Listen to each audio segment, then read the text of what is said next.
Hello there, welcome to the Saroy channel, wherever you are in the world, and I do hope you're doing exceedingly well and that you're in top form.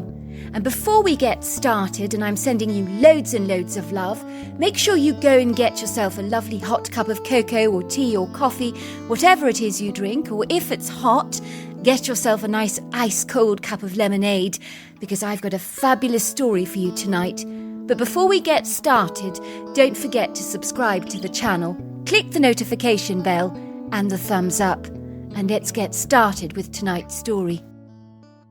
Dear Sarah, and all your lovely listeners, my name is Alison, and I was born and raised in the bluegrass state of Kentucky in the early 70s, where I lived in a very quaint small rustic-style farmhouse on about 60 acres of land, with both of my parents and my older brother Peter. We lived in close proximity to a small, very friendly town, full of southerly charm, and not short of its quirky, unconventional, eccentric characters, for indeed, as far as small towns are concerned, everybody knew each other, and nothing remained secret for very long. One of the most interesting characters in our small town was a very lively, vibrant personality called Miss Violet. She was an elderly woman with bright purple hair and a very fair, peachy smooth complexion. But she didn't look her age at all, for she was as nimble as any 30-year-old, with a slim, lean, subtle body that was as agile as a ballerina.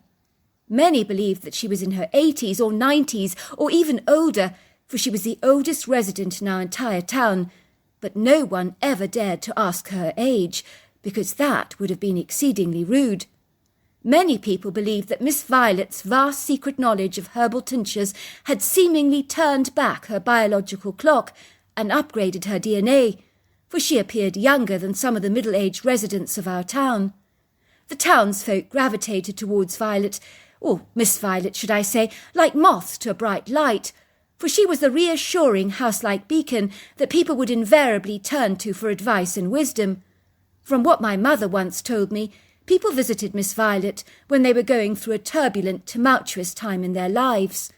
I even heard a story of a farmer once who visited her when he was having problems with a bad crop that year, and for some reason she knew exactly how to address the problem and sensed there was a mineral deficiency in the soil, and that was soon corrected, and from thenceforth the farmer had an abundant crop and never looked back. Miss Violet always seemed to have the insight to fix problems and treated the whole person, body, mind and spirit, which was why she had a huge success rate with all of her patients. I've never met anyone who knew the medicinal benefits of plants like Miss Violet did. She would always describe the life-giving force of a plant as magical, with miraculous, powerful healing benefits that were nothing short of astonishing. She told me once that she had gained some of the secret, innate knowledge from an old Indian warrior called Black Bear. Miss Violet would make the most amazing concoctions to help people in the forms of teas or tinctures that somehow reminds me of Chinese herbalism today. If I had a cold or something, my mother would invariably take me to see Miss Violet, and she would examine me, feel my pulse, and look directly into my eyes. I would watch in wondrous awe, as powered by her extrasensory perception and guidance, Miss Violet would brew me up an amazing concoction, and within a few hours, I kid you not, I would be as right as rain. The only problem with her concoctions was that they were pretty vile to the taste, but the results were worth their while. I do think the doctor in our town was very put out and threatened by Miss Violet, and who could blame him? I heard he wasn't ever very busy. People preferred to visit Miss Violet, for a consultation with her was so much superior, and furthermore her treatments worked, without the side effects of modern medicine. Miss Violet never charged you a penny for her time, but she would always be given free groceries from the grocer, meat from the butchers, and bread from the bakers, so she didn't do too badly with her no-charge philosophy, I have to say. Miss Violet claimed that her gift of knowledge came directly from God, and that her heightened intuition enabled her to see things others could not. Sometimes as kids we would visit Miss Violet just for a quick chat, and it would seem that she already knew we were coming. I could never fathom how she always knew we would visit her on that day. She told me once she would see the person in her mind's eye, and later they would arrive at her door. "Come in," she would say. "I knew you were coming. How about a glass of milk and some fresh chocolate chip cookies directly from the oven? We would sit in her living room, gathered around a cosy, inviting fire on a cold winter's day, and ask her to tell us a story. And she always insisted that the stories she told us were true, and I believe her. One day we asked her if fairies were real, and she told us to sit down because she was going to tell us a true story that happened here in our town when her grandfather was alive, which concerned the fae, and that must have been a long time ago. When my grandfather was a young boy, there was a man called Cliff Wallace that lived in our town who told everyone that he had met a fairy at the riverbank, she told us. He told everyone that she was so incredibly beautiful that he offered her his hand in marriage, and she had heartily agreed. She told him to come back in 3 days, and she would pick him up to take him to her people. Well, as you can imagine, when the townsfolk heard Cliff talking so garrulously about this bizarre, incredulous encounter he claimed to have had with the beguiling fairy, they thought that he had been drinking too much moonshine and was talking through his head and making just random stuff up, so they laughed at his expense. My grandfather said that Cliff was stone-cold sober and that he had believed him. So my grandfather sneakily followed him to the riverbank on the 3rd day, and he said that he saw him standing there, and then he watched Cliff vanish in a bright flash of light. He could hardly believe what he'd seen. My grandfather was so incredibly astonished that he went to check the river to see if Cliff had drowned, but he said the river was very still, and there was no sign of him anywhere. My grandfather believed that he had entered some kind of secret portal. For 3 consecutive days, the townsfolk conducted several search parties for Cliff, but he was never found. 3 days later he appeared in the town once again, and everybody demanded to know where he'd been. He informed the townsfolk that he had married the fairy, and that they had raised 3 children together, and that in fairy time he'd been away from the town for over 30 years, as time was very different where he came from. He informed the townsfolk that he would be returning to his family in 3 days' time, and no one would ever see him again after that. Well, indeed, 3 days later, my grandfather and a couple of sneaky townsfolk followed him to the river's bank and witnessed him again disappear in a flash of light. Cliff was never seen in the town again, and all 3 eyewitnesses who saw him vanish in that light believed his story, as far-fetched and fictitious as it sounded. "So do you believe it's true?" I asked. "I believe it's true," said Miss Violet, "for our world is filled with marvellous mysteries that we cannot even begin to fathom. You should pray for the good Lord to reveal a universal mystery to you. And if you have the faith, maybe you'll be surprised to see what might cross your path." As kids, my brother Peter and I would always pray to God that he would reveal a mystery to us, and little did we realise that our prayers would be answered sooner than we imagined. It all began on a very beautiful summer's day. I was about 11 at the time, and my brother Peter was 13. Growing up, we were inseparable and played all kinds of games together. I loved the fact that Peter never looked down upon me because I was a girl, but included me in all his boyish games. We would play with fake guns and water pistols and chase each other around the wood grove in an ambush kind of scenario, and I loved playing the part of the reckless criminal, and he relished the part of arresting me and playing the good guy, presenting me with a caution and my rights. I always enjoyed these exciting boys' games, as they were infinitely more exciting as far as I was concerned. One of our favourite spots to play was in the Silver Bell Grove, that was a mile down the very uneven, pebbly dirt road on our bicycles. It was a well-maintained wooded area that consisted of very mature trees that were hundreds of years old, which included cedars, oaks and hickory trees. It was called Silver Bell Grove because in the 1800s the town's residents would put a single silver bell on the tree in memory of a departed loved one, so that they would never ever be forgotten. And in those days, with all the illnesses like scarlet fever and smallpox, death was not uncommon, even among the very young. So when the tree swayed in the wind, you could hear hundreds of silver bells ringing in remembrance of all those long-lost souls, hence the name Silver Bell Grove. All these years later, many claimed to hear the ghostly sounds of the silver bells ringing, but I'm glad to say I never did, for indeed that would have sent chills down my spine and put the fear of God in me. One day when my brother and I were playing cops and robbers in the Silver Bell Grove, I suddenly got the urge to climb one of the large oak trees, as I knew that Peter was less likely to look for me on a higher elevation. Well, so I thought at the time. I could hear my brother announce that he was coming, and he began to make the sounds of police sirens. I could hear him saying, "We've had a dreadful robbery at the bank, and the villainous thug is on the loose. Alert all forces. The perpetrator is armed and dangerous."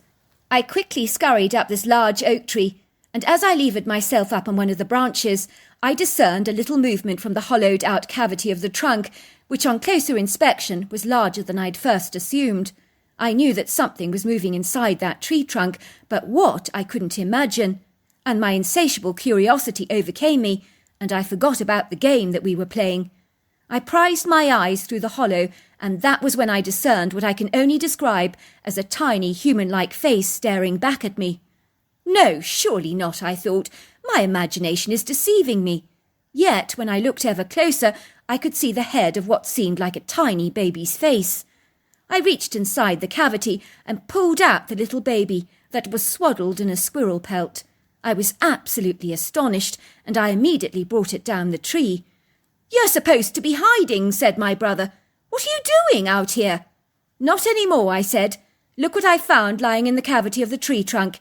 It's a human baby, and it's barely alive, poor thing. Look at it. It's covered in a scant amount of silvery hair, with tiny overlong arms, and a rather funny-shaped head. I think it might be slightly deformed, poor thing." "Why would someone do such a dreadful thing?" said my brother, looking appalled. "I mean, why would someone just abandon their baby like this and stuff it in a tree trunk?" "Maybe the mother was embarrassed," I said, "because the baby was born different. Some people can't cope with their children who don't look normal because they feel ashamed, and this one has hair on its body." "That's no excuse," said Peter, growing increasingly angry. "You don't just dump your baby in a tree trunk and just leave it to die like that. The mother's a monster. The least she could have done was placed it on the church doorstep so that it could have a fighting chance." "We must go and see Miss Violet at once," I said. "She'll know what we need to do." My brother and I hastily made our way to Miss Violet's house, and she opened the door for us at once. "Come in," she said, guiding us through the front door. "I've been expecting you both."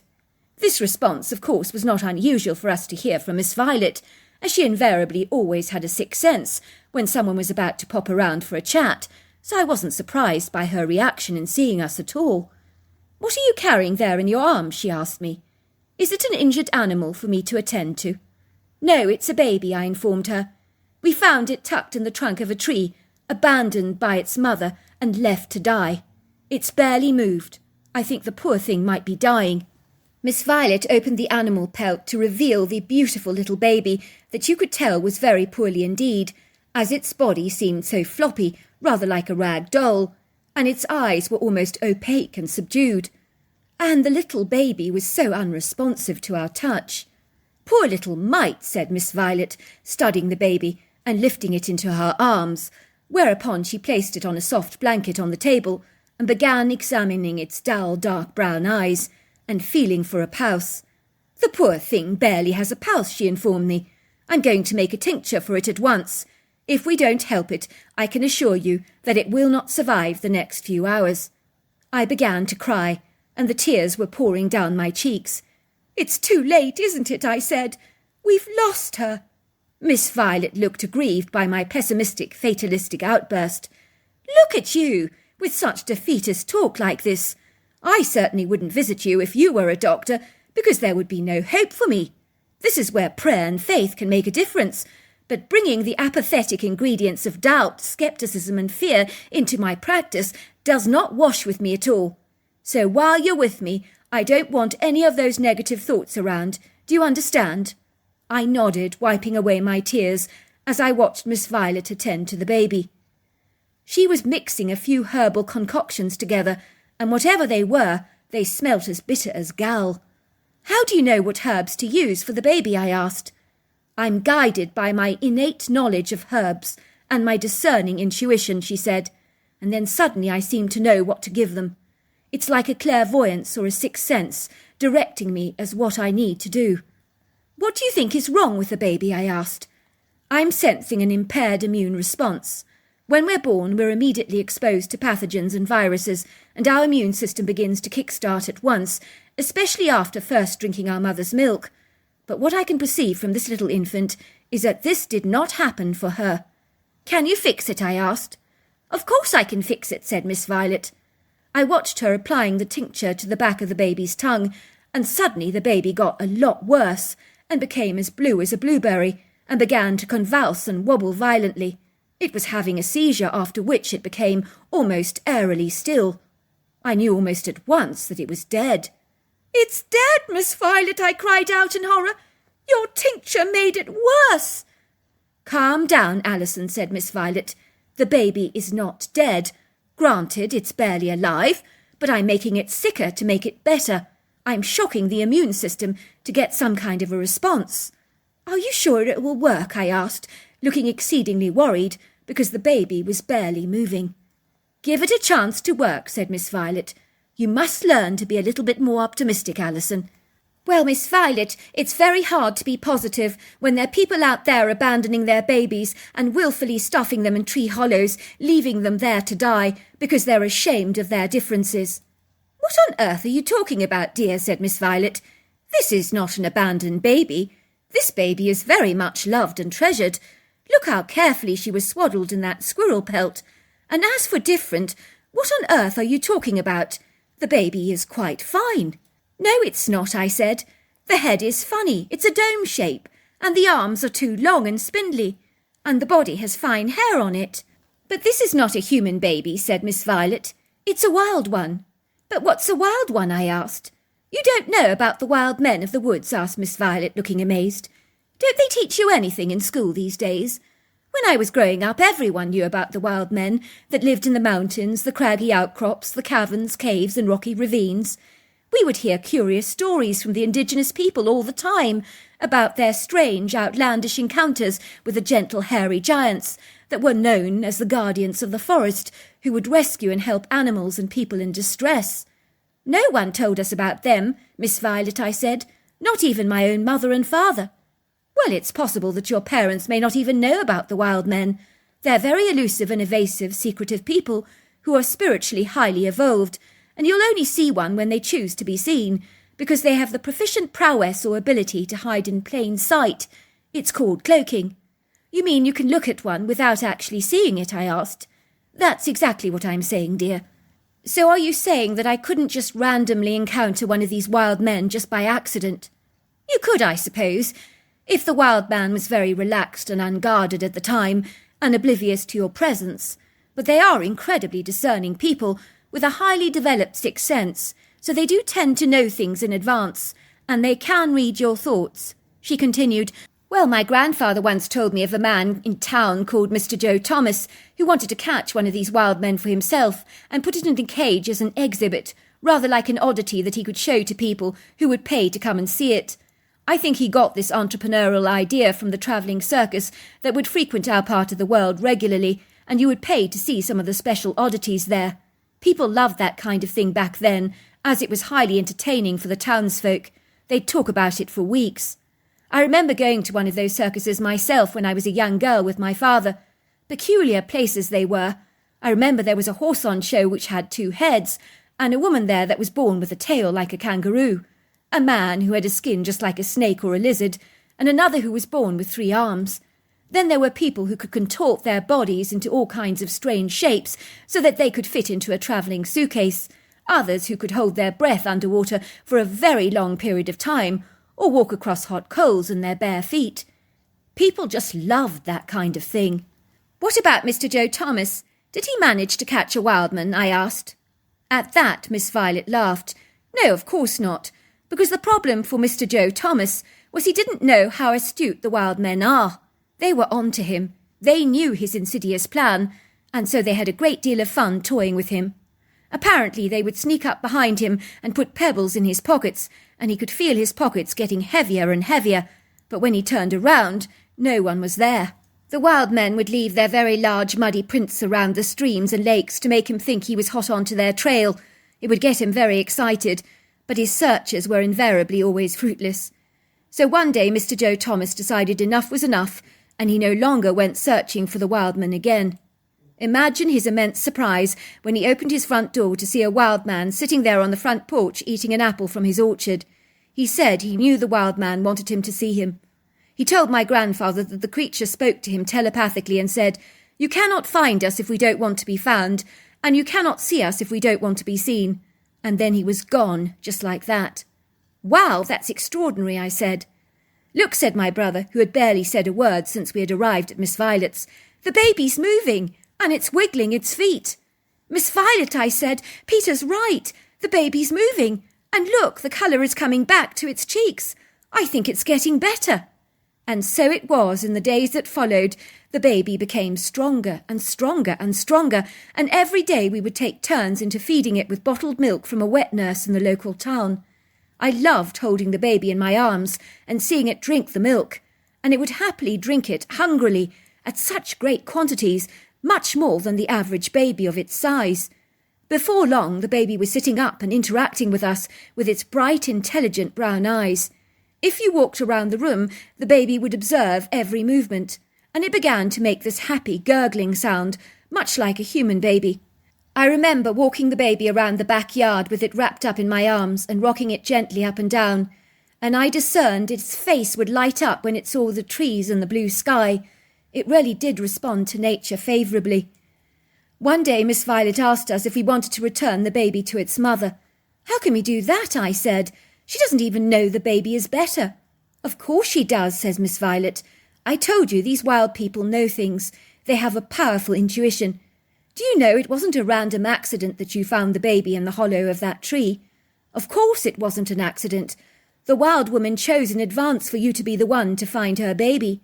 And she knew you would bring it to me." "Did she know it would recover?" I asked. "Of course not. You cannot know everything. I think she believed and hoped that we might be able to help her baby recover. She's able to read energy fields, so she can discern that her youngling is getting better and stronger. This morning she picked up on my intentions to return her baby to the woods, so she's expecting to receive us. I think you should be the one to return it to her, as she clearly chose you to find her baby."